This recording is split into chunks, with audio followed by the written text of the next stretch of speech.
Ребят, всем привет! Сергей с VD Market. Не знаю, с какой целью записываю этот ролик. То есть никакого хайпа мне нафиг не надо. Просто хотелось донести до людей. Не оправдаться абсолютно нет, не для этого. Потому что где-то еще в 2016 году, когда я общался с человеком на какой-то доске объявлений, я ему сказал о том, что стоимость импортных товаров напрямую зависит от курса валюты.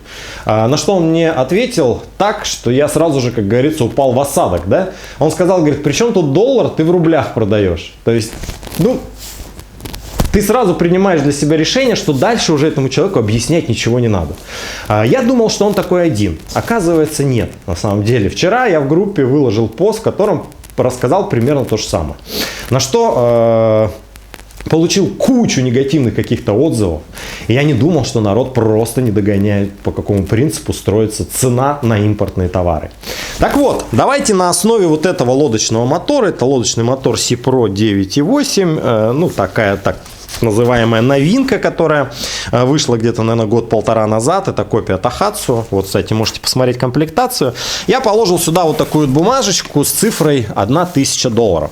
То есть это не его реальная стоимость, я просто сделал для того, чтобы мне не запутался в арифметике. То есть этот лодочный мотор закупается в Китае. Мировой валютой всегда считался, и, надеюсь, недолго будет считаться, американский доллар. То есть абсолютно цена в долларах данного мотора не увеличилась. Никто ничего не пытался забарыжить, никто ничего не пытался на ком-то нажиться и кого-то просто развести. Что произошло? Произошло вот это. 23 февраля 2022 года $1000 в рублевом эквиваленте составляло 76 тысяч рублей. То есть мы этот мотор закупали, допустим, я говорю опять же, это не его нереальная стоимость, за 76 тысяч рублей. 13 марта 2022, то есть сегодня, доллар у нас стоит 116 рублей за $1. То есть $1000 превратилось в 116 тысяч рублей.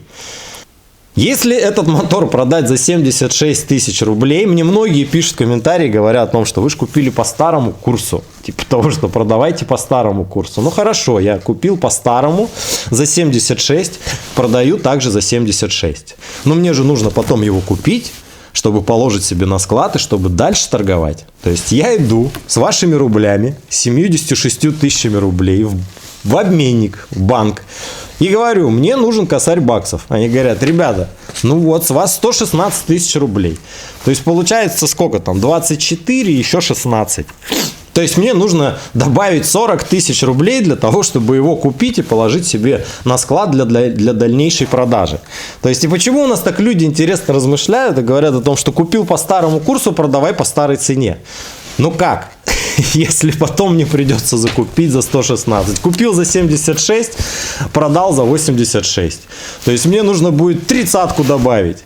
Никто не выиграл в этом во всем. Прибыль на этих моторах упала. Упала по причине низкого спроса, низкой покупательской способности. То есть то, что вы вчера могли купить за рубль, сегодня вам придется покупать за 2.